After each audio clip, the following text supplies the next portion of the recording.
আপনি কার জন্য অপেক্ষা করছেন? আমার হাজবেন্ডের জন্য। আপনার হাজবেন্ড একটা স্টুপিড। এক্সকিউজ মি, আমি আপনাকে ক্ষমা করতে পারি, কিন্তু আপনার হাজবেন্ডকে ক্ষমা করতে পারছি না। আমি কি আপনাকে চিনি?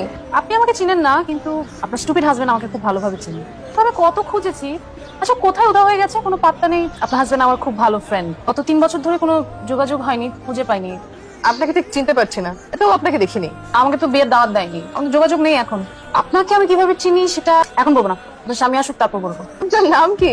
আমার নাম বললে আপনি চিনে ফেলবেন। আপনি আমার নাম শুনেছেন? আপনার হাজবেন্ড আপনাকে বলেছেন শিওর?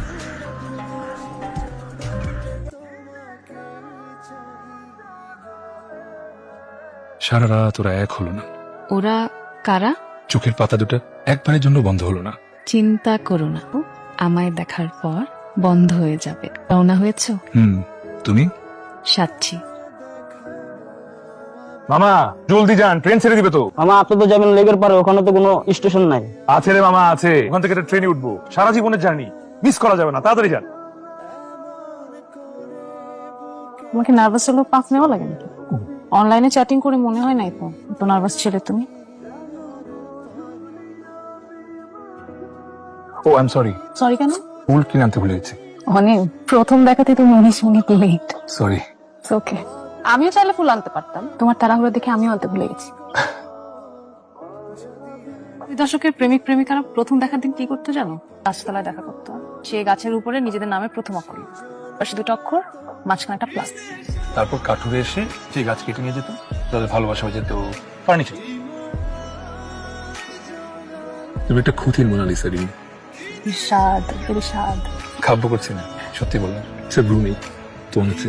এই জন্যই না তোমার কখনো প্রেম হয় নাই। প্রেমিকারে কি কথা শুনতে ভালোবাসে? কখনো কখনো। তাহলে তোমার কপালে দুঃখ আছে রিমি। কেন? কারণ আমি তোমাকে কখনোই মিথ্যা বলবো না। চলো। সবসময় তো তুমি আমাকে বাসায় পৌঁছে দাও, আজকে আমি তোমাকে বাসায় পৌঁছে দিই। পাগল হইছো? তোমার বাসায় পরে তোমাকে বকাঝকা করবে। সমস্যা নেই, বাবাকে বাসায় বলেছি আজকে ফিরতে আমার ফ্রি।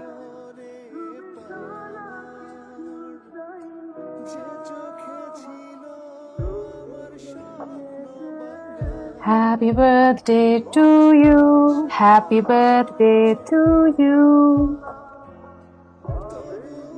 তুমি এত কিছু মানে। আমি রেডি করেছি সারপ্রাইজ করার জন্য।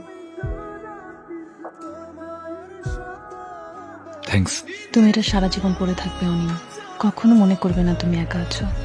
আমি আমার একটা ব্যক্তিগত পৃথিবী তোমার এই আঙ্গুলে গুঁজে দিলাম, এখানে তুমি সারা জীবন থাকবে। যদিও লজ্জা লাগছে, কিন্তু বলা উচিত। ও, আমি তোমায় ভালোবাসি। আমি তো বাসায় একটু বাঁ দিকে সরে গেছে। থাকো, সবসময় সবকিছু পারফেক্ট হতে নাই। আগে তো কখনো এমন হয়নি। আগে তো কখনো তুমি আমার আগে আসোনি, আজকে এসছো না। আজকে সবকিছু যখন ব্যতিক্রম হচ্ছে, একটু ব্যতিক্রম হোক। রিমি, তোমার যা বলার আমাকে বলো। তুমি ভেবো না আমি কষ্ট পাবো, কিংবা আমি মনে অনেক আঘাত পাবো।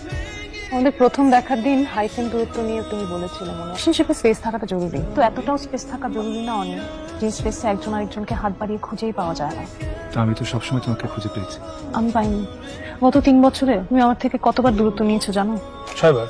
তোমার যখন প্রয়োজন হয়েছে তুমি সবসময় আমাকে পাশে পেয়েছো, আমার যখন প্রয়োজন হয়েছে ভেবে দেখেছো তুমি আমার পাশে ছিলে কিনা? কাছে থাকার জন্য সবসময় যে সশরীরে পাশে থাকতে হবে তা তো না। মানুষ তো হাতের আঙ্গুলও থেকে যায়, যেমন তুমি আছো আমার আঙ্গুলে লেগে। গত 3 বছরের সম্পর্কে আমি কি তোমার বিরুদ্ধে কখনো কোনো অভিযোগ করেছি? না। মধ্যে আমার একবার প্রচন্ড জ্বর হলো, 103 ডিগ্রি। আমি হুঁশ হারিয়ে সারা রাত শুধু তোমার নাম বলতে থাকলাম। আমার শুধু মনে হচ্ছিল যদি তোমাকে একটু দেখতে পারতাম, পাশে এসে বসতে, ঠিক হয়ে যেতাম। সেটা তো সম্ভব হয়নি, তুমি তো যোগাযোগ বন্ধ করে বসেছি। আমার যে কি হয় আমি জানি না রিমি। মাঝে মাঝে আমার দূরে সরে যেতে ইচ্ছা হয় সবকিছু থেকে। এখানে কোথাও কেউ থাকবে না, এমনকি তুমিও না। অথচ আমি তোমাকে প্রচন্ড ভালোবাসি। আমি জানি, এই জন্যই তো তোমার বিরুদ্ধে আমার কোনো অভিযোগ নেই। তুমি তোমার দেওয়ার সব কথা সবসময় রেখেছো। গত 1 বছরে তুমি আমার মধ্যে কোনো পরিবর্তন লক্ষ্য করেছো? করেছি। কেমন? তুমি সবসময় আগে নিজ থেকে আমাকে ফোন দিতে, গত 1 বছর খুব কম নিজ থেকে ফোন দিয়েছো। কথা বলার পরিমাণ কমেছে, আগের মতো করে হাসো না এখন, আর চোখে নিচে দাগছে। ডার্ক সার্কেলটা গত কয়েক মাসে। আমি ঘুমাতে পারছি না অনিম, আমার একটা সিদ্ধান্ত নিতে হয়েছে। ছেলেটাকে রিমি তুই স্কুলে আছিস কতদিন? এই তো 6 মাস হবে। ভালোই হলো বাচ্চাকে স্কুলে ভর্তি করে। বাই দ্য ওয়ে পরিচয় করে দিচ্ছে, এটা আমার ভাই অভি। হ্যালো। হ্যালো হ্যালো, আসসালামু আলাইকুম। আমি অভি, চিনতে পেরেছেন? পেরেছি। আমার বোনকে আপনার নাম্বারটা আমাকে দেওয়ার পারমিশন দিয়েছেন। পারমিশন দিয়েছি ঠিক আছে, কিন্তু তখন ফোন করার পারমিশন তো দিইনি।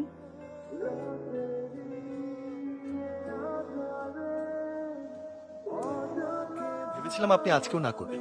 আমি কি হ্যাঁ বলে কোনো অপরাধ করে ফেললাম নাকি? অবশ্যই না।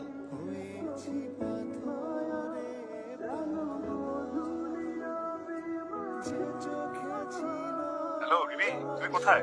আমি বাসায়, মেহমান আসছে তো একটু ঝামেলার মধ্যে দিয়ে যাচ্ছি। আমি আরো ভাবলাম দেখা করি, তাই আরো তোমার স্কুলের সামনে আসছিলাম। না, আজকে তো দেখা করতে পারবো না মনে হয়। ঠিক আছে, সমস্যা নেই, রাখি।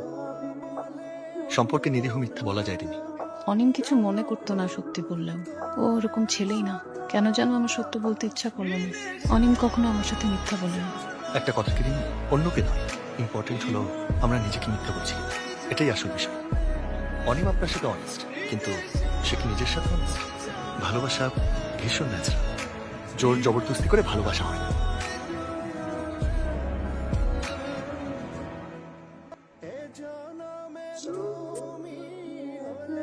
কবি, অবিকে আমি ভালোবেসেছি, ও অন্য কোনো কিছু দেখে না।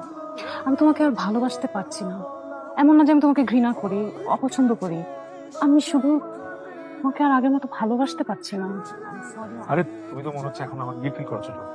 মনে হচ্ছে আমি কোনো বাংলা সিনেমার ভিলেন, তোমাকে জোর করে ধরে নিয়ে আসছি। আরে আমরা কি টিপিক্যাল প্রেম প্রেমিকা নাকি যারা বিচ্ছেদের সময় ঝগড়াঝাটি করবো, মারামারি করবো, বুক চাপড়ে কান্নাকাটি করবো? আরে আমরা হাসি মুখে বিদায় নেবো, যাতে বহু বছর পরেও যদি আমাদের কখনো দেখা হয়, সবচেয়ে সুন্দর মুহূর্তগুলো আমাদের সবার আগে মনে পড়ে। একদমই তাই। তো ঋণটা কি ফেরত নেবে? মাত্র না বললে আমার টিপিক্যাল প্রেমিক প্রেমিকা না। পরে যদি আবার খোটা টোটা মারো। আমার খোটা দিতে বইয়ে গেছে। আমি তো ফকির, কিন্তু আমার কেন লাগে? এই ঋণটা আমি আমার সবচেয়ে পছন্দের মানুষকে দিয়েছি। তোমাকে তো আমি অপছন্দ করি না। তুমি এই ঋণটা তোমার সবচেয়ে প্রিয় মানুষকে দিয়েছি। তো এখন তো আসতে হয়। ভালো থেকো অনিম। তুমিও।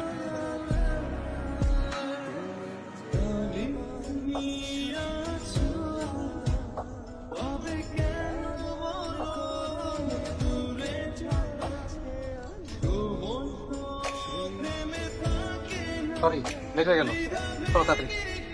আপু সায়ান, হ্যালো, অসম্ভব। কে উনি?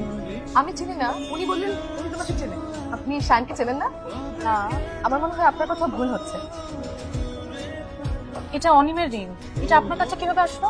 আপনার নাম রিমি? পৃথিবীটা গোল, আমি জানতাম কখনো না কখনো কোনো একদিন আপনার দেখা পাবো। কোইন্সিডেন্টলি 3 বছর আগে আপনাদের গল্পের অংশ হয়ে গিয়েছিলাম। 3 বছর আগে আমার ঠিকানায় চিঠিটা এসেছিল। এখানে আপনার সব প্রশ্নের উত্তর আছে। প্রিয় অপরিচিত, আমি জানি না আপনি পুরুষ নাকি নারী, আপনার বয়স কত, আপনি দেখতে কেমন। আমি শুধু আপনার ঠিকানাটা জানি। আপনি যখন এই চিঠি পড়বেন তখন আমি বেঁচে নেই। 1 মাস হলো আমার বিচ্ছেদ হয়েছে। রুকুচকাবেন না। প্রেম ভালোবাসার জন্য মরে যাওয়া ঠিক না, জীবন মূল্যবান। তুচ্ছ কারণে মরে যাওয়া একদম ঠিক না, সব আমি জানি। আমি রিমিকে ভালোবাসি। আমাদের খুব সুন্দর একটা বিচ্ছেদ হয়েছে, বুঝলেন? আমার কি মনে হয় জানেন, ভালোবাসা হলো ন্যাচারাল। ভালোবাসা যদি ন্যাচারাল হয়, বিচ্ছেদটা হওয়া উচিত ন্যাচারাল, তাই না? এর সাথে শেষ দেখা করে আসার পর সারা রাস্তা আমার একটুও খারাপ লাগেনি। আমার বুকটা প্রথম কেঁপে উঠলো রাত 11টায়। ঘুম ভেঙে গেল হঠাৎ। দিকে তাকিয়ে আমার বুকটা কেঁপে উঠলো, বুঝলেন? ঠান্ডা লাগা ছাড়াই শ্বাসকষ্ট শুরু হলো আমার। একই ব্যথা বারবার জেগে উঠে দেখতে বুঝলাম আমি আর সামনে পা বাড়াতে পারবো না। আমার পথ বন্ধ। এলাকা ছাড়লাম, যোগাযোগ শেষ। আমি মারা যাবো আজ। মৃত্যু হবে খুব স্বাভাবিক একটা প্রক্রিয়া। আমি গলায় দড়ি দিচ্ছি না, বিষ খাচ্ছি না, ছাদ থেকে লাফ দিচ্ছি না। আমার ঠান্ডা লাগলে শ্বাসকষ্ট হয়, এত বেশি কষ্ট হয় যে ইনহেলার নেওয়ার প্রয়োজন পড়ে। এবং আমি ঠিক করেছি এই শীতের রাতে আজ ছাদে উঠবো এবং উঠে সবার আগে ইনহেলার গুলো ফেলে দেবো। আজ ঠান্ডা পড়ার সম্ভাবনা সবচেয়ে বেশি। চিত হয়ে সাথে শুয়ে থাকবো, কুয়াশায় জমে যাবো একটু পর, মাথা ভারী হয়ে যাবে, শ্বাসকষ্ট হবে, গড়ি খাবো ছাদ জুড়ে, কপালের রগ ফুলে উঠবে, না পেরে পাথুরে দেয়ালে আঁচড় কাট।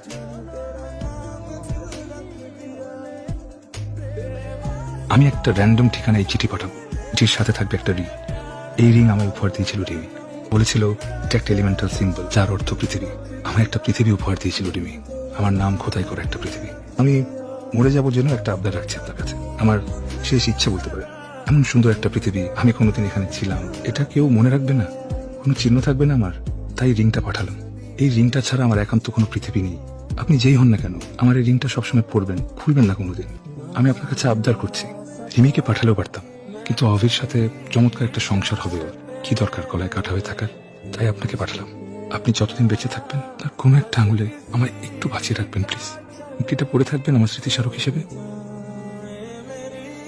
আপনার ঋণটা আমাকে দিবেন প্লিজ। না প্লিজ, আমি একবার পড়ে আপনাকে খুলে দিয়ে দিব। না, প্লিজ। এই রিং সে কাউকে দেয় না। আমাদের বিয়ে হচ্ছে 4 বছর। এই 4 বছর আমি ওর কাছে 101টা আবদার করেছি। ও আমার কাছে কয়টা আবদার করেছে জানেন? মাত্র এই রিংটা সুস্মিতা সবসময় আঙ্গুলে পরে থাকতে চায়, আর আমি সুস্মিতাকে খুব ভালো করে চিনি, সেই রিং আপনাকে দেবে না। আমি ওর হয়ে ক্ষমা চাইছি, ক্ষমা করবেন প্লিজ।